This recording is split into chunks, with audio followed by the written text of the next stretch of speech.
안녕하세요. 미국 유학을 전문으로 하는 밝은 미래의 교육입니다. 오늘은 내 아이가 미국 유학을 언제 가는 것이 가장 좋은지에 대해서 한번 이야기를 나눠보는 시간을 갖도록 하겠습니다. 오래전부터 주변에서 심심치 않게 중고등학교 시절에 심지어 초등학교 때에도 미국에 유학을 다녀온 학생들을 접할 기회가 있습니다. 그런 이야기를 들을 때면 내 아이도 보내야 하나라는 고민이 시작되게 되는데, 특히나 아이를 유학 보내는 데 있어서 많은 비용이 소요되기 때문에 아이를 위해 투자하는 비용만큼 효과가 있는 것인지, 아이 혼자 보내는 것이 과연 안전한지, 어느 나라의 유학을 보내야 할지, 어디를 통해 어떻게 보내야 할지, 비용은 정확하게 얼마나 드는지, 언제 보내는 것이 좋은지 등 한 번쯤 생각해보지 않은 부모님은 없을 겁니다. 아이를 키우는 부모 입장에서는 당연히 우리 아이가 많은 기회와 경험을 누릴 수 있도록 할 수 있는 모든 것을 다 해주고 싶은 법이니까요. 유학이라는 단어가 이미 클리셰가 돼버린 지 오래지만 막상 내 아이를 유학을 보내려고 마음먹고 나면 앞이 캄캄해집니다. 오늘은 그 중에서도 언제 유학을 보내야 가장 큰 효과를 기대할 수 있는지, 유학 시기와 실제로 유학을 통해 어떤 성과를 기대할 수 있는지 에 대해서 전문가의 입장에서 명확하게 정리해 드리도록 하겠습니다. 미국 유학의 시기를 결정하기 앞서서 가장 먼저 고려되어야 하는 것은 바로 내 아이의 대학 입시 방향입니다. 유학은 어릴 때 보내는 게 효과적이에요. 그래야 원어민 애들처럼 영어 한다니까. 이런 이야기 주변에서 많이 들어보셨을 텐데, 맘카페나 유학을 다녀온 사람들이 종종 하는 이야기지만 이는 유학을 일반화시켜서 이야기하는 것일 뿐 내 아이에게 맞는 조언이라 할 수는 없습니다. 내 아이의 유학 시기를 고려하는 데 있어서 가장 중요한 요소는 무엇일까요? 그것은 바로 내 아이의 대학 입시 방향입니다. 연간 수천만 원이 들어가는 유학 비용을 부담하는 부모 입장에서는 아이에게 맘 편히 놀다와 경험하다와 라고 말할 수 있는 그런 부모님들은 많지 않을 겁니다. 그렇다면 비용 대비 최대한의 효과를 내기 위한 미국 유학 시기가 굉장히 중요합니다. 유학을 보내는 가장 큰 이유를 한번 생각해 볼까요? 여러 다양한 이유가 있겠지만 대부분의 부모님들은 유학을 통해 얻는 것들이 아이의 인생에 도움이 되기를 바라는 마음에서 아이의 유학을 고민해 보게 됩니다. 기대하는 유학의 목표는 여러 가지가 있겠지만 가장 대중적인 예를 몇 가지 살펴보도록 하겠습니다. 첫 번째로 단기 관점에서 본다면 1, 2년 정도의 유학을 통해서 아이가 영어를 배우고, 그래서 우리 아이가 대학 입시에서 얻는 이점, 어드밴티지가 있기를 희망을 합니다. 두 번째 이유로는 장기적인 관점인데요. 영어라는 언어를 배워둠으로써 추후 내 아이가 보다 나은 직장에 취업하는데, 보다 나은 사회적 입지를 구축하는 데 있어서 도움이 되길 바라는 마음이 있을 겁니다. 이 두 가지와 밀접한 연관을 갖는 것이 바로 유학 시기입니다. 대학 입시가 특히나 중요한 우리나라에서는 유학은 곧 대학 입학 결과와 직결됩니다. 그렇다면 당연히 유학을 보내야 되는 시기는 내 아이의 대학 방향이 어디인지에 따라 결정되어야 합니다. 만약 우리 아이가 유학을 다녀온 후 한국 중고등학교에 편입학해서 국내 대학 입시를 목표로 한다면 미국 유학은 중학교 초기, 중학교 1학년에서 중학교 3학년 사이에 다녀오는 것이 가장 좋습니다.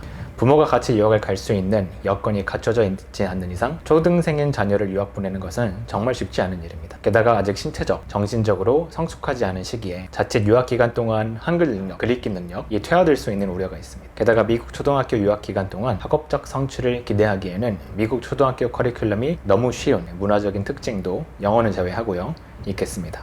자녀가 중학생이 되면 어느 정도 사고, 정신적으로도 성숙해지는 시기입니다. 특히나 요즘 국내 중학교는 1학년 과정이 자율학기로 운영이 되고 있어서 한 학기 또는 1년 내내 시험이 없는 경우가 있습니다. 따라서 부모가 경제력 여건이 된다면 중학교 1학년, 2학년 시기에 1, 2년 정도 미국에 사립유학을 보내 최대한 아이가 영어를 원어민에 가깝게 구사할 수 있는 환경을 마련해주면 굉장히 좋습니다. 언어라는 것은 어릴 때 배우면 배울수록 더 원어민에 근접한 실력을 갖추게 됩니다.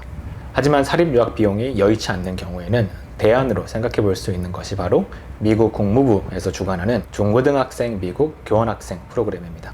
이미 오래전부터 1980년대 초부터 미국 국무부에서 정식으로 주관하여 운영되고 있는 프로그램인 만큼 교환학생 프로그램의 안정성과 신뢰성이 이미 검증이 되었고, 사립유학에 비해 비용이 절반 정도로 아주 저렴하며 자원봉사 미국인 가정에서 함께 지내며 미국 원어민, 시민권이나 영주권을 가진 미국 원어민 아이들이 다니는 공립고등학교를 경험할 수 있다는 엄청난 장점이 있습니다. 따라서 아이가 중학교 1학년, 2학년에 재학 중이며 내신이 평균 70점 이상이며 영어를 잘하고 성향이 사교적이고 독립심이 강한 경우에는 미국 교환학생 프로그램이 가장 가성비가 뛰어난 프로그램이라고 할 수 있습니다. 교환학생은 가장 빠르게는 한국에서 중학교 3학년 1학기를 마치고 8월이나 9월달 미국 9학년으로 중3 과정으로 입학해서 1년을 경험하게 됩니다.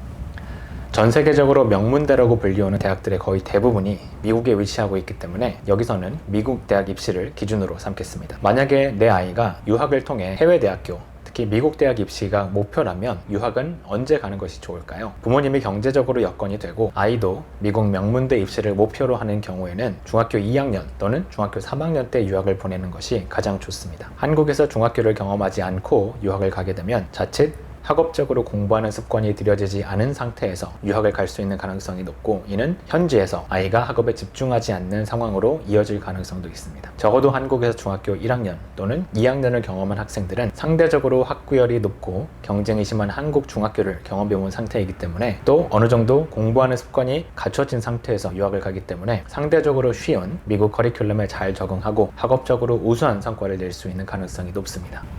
소위 명문대라고 하는 미국에서 좋은 대학에 진학하기 위해서는 미국이라는 고등학교 시스템 9학년부터 12학년까지 이 안에서 아이가 이루어내는 성과, 내신이나 방과 후 활동, 그리고 미국 수능인 SAT 점수 등이 가장 중요합니다. 따라서 중학교 3학년부터 고등학교로 분류되는 미국 대학 입시에서 중3 성적부터 반영이 되니 가급적 미국에서 중학교 3학년, 즉 9학년을 새롭게 시작할 수 있도록 유학 시기를 잡는 것이 좋습니다. 실제로 뒤늦게 한국에서 고등학교 1학년이나 2학년을 경험을 하고 미국 유학을 선택하는 학생들 중에 한국 중고등학교 내신 성적이 발목을 잡아 미국 명문대 입시에서 고배의 잔을 맛보는 경우가 많습니다. 그렇다면 미국 유학을 통해서 어느 정도의 성과를 기대할 수 있을까요? 큰 금액이 유학 비용으로 소요되는 만큼 내 아이가 유학의 비용의 효과를 최대한 발휘할 수 있을지가 많은 부모님들의 고민일 겁니다. 먼저 국내 대학 입시를 목표로 중학교 시절의 사립유학 또는 미국 국무부 중고등 교환학생 프로그램을 통해 유학을 다녀온 학생들의 성과는 어떨까요? 유학의 효과는 학생들마다 개개인의 학업 성취도, 영어 실력,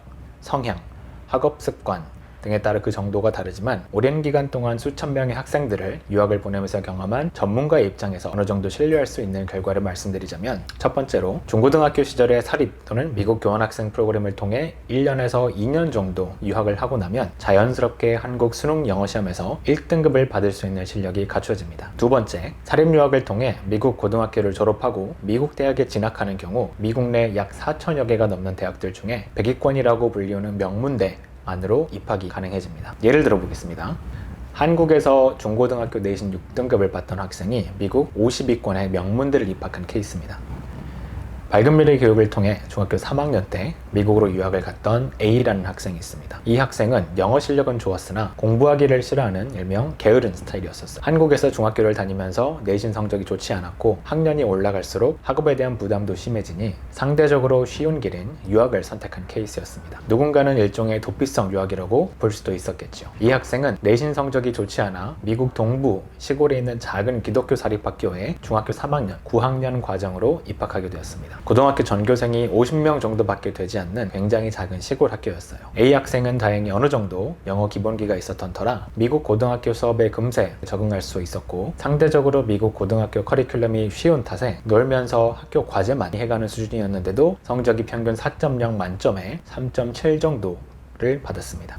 그렇게 유학 기간이 3년 정도 지나고 나서 12학년이 되었고, 이 A 학생은 미국 대학 입시를 준비하는 과정에서 그간 SAT 시험 공부를 게을리한 탓에 점수가 1600점 만점에 1300점을 넘지를 못했습니다. 그리고 심화 과정이라고 불리우는 AP 과목도 고등학교 때 하나도 수강을 안 했었어요. 하지만 이 친구는 3년 반 동안의 내신 성적이 장점으로 작용을 해서 미국 대학 전체의 50위권에 랭크되어 있는 펜실베니아 주립대학교 펜스테이트입니다. 여기에 합격하는 기적을 이뤄냈습니다. 이 사실에서 우리가 알 수 있는 걸 뭐냐면, 미국 대학 입시는 학생부 종합전형과 비슷하지만 그래도 그 비중이 내신 성적과 미국 수능 점수가 가장 많은 비중을 차지한다는 것을 알 수 있습니다. 물론 내 아이가 어느 정도의 랭크된 미국 대학을 지원하느냐에 따라서 이 비중은 조금 달라질 수는 있습니다. 그렇다면 반대로 또 다른 케이스를 살펴보겠습니다. 한국에서 중고등학교 때 내신 3등급을 받던 아주 우수한 학생이 있었는데 미국 50위권 대학에 탈락한 케이스입니다. 한국에서 3, 4등급 정도 내신을 받는 B라는 학생은 유학 시기가 늦어져서 한국에서 고등학교 1학년을 마치고 미국 고등학교의 고2 11학년 과정으로 입학했습니다. 학업 수준으로만 본다면 A라는 친구보다 B라는 친구가 공부를 더 잘하죠. 하지만 한국에서의 3, 4등급은 미국 대학 입시에서 큰 의미가 없습니다. 학교에서 발급하는 성적표 얘는 100분위 기준으로 90점 이상이면 A, 80점 이상이면 B 등으로 기록이 되는 만큼 내신 성적을 받기 좀 어려운 경쟁이 센 중고등학교를 다녔던 이 B 학생은 한국 중학교 3학년 그리고 고등학교 1학년 내신 성적을 미국식으로 환산을 해보니 4.0 만점에 2.8밖에 안 나온 셈이 되었습니다. 이 B라는 학생은 미국 유학 기간 동안 열심히 공부해서 11학년 때 4.0에 가까운 성적을 받았음에도 한국 성적 때문에 발목을 잡혀서 결과적으로는 A 학생보다 랭킹이 떨어지는 미국 대학에 입학했습니다. 유학이라는 것은 아이의 인생에 있어서 인생을 바꿔놓을 수 있을 만큼 큰 기회 또는 전환점이 될 수 있습니다. 따라서 밝은 미래 교육처럼 오랜 경험을 가지고 있는 미국 유학 전문가의 도움을 받아야 그 효과가 극대화될 수 있습니다. 인터넷에 떠도는 소문, 맘카페에서 읽은 카더라 식의 특정 케이스에 기반해서 아이의 유학을 준비한다면 실패할 가능성이 높아집니다. 밝은 미래 교육은 학생 한 명 한 명에 맞는 개별 컨설팅을 통해서 최대한의 유학 효과를 낼 수 있도록 만들어 드립니다. 여기까지 해서 오늘은 내 아이의 미국 유학 시기 라는 주제로 이야기를 나눠봤고요. 다음에 더 유익한 영상으로 찾아오도록 하겠습니다. 감사합니다.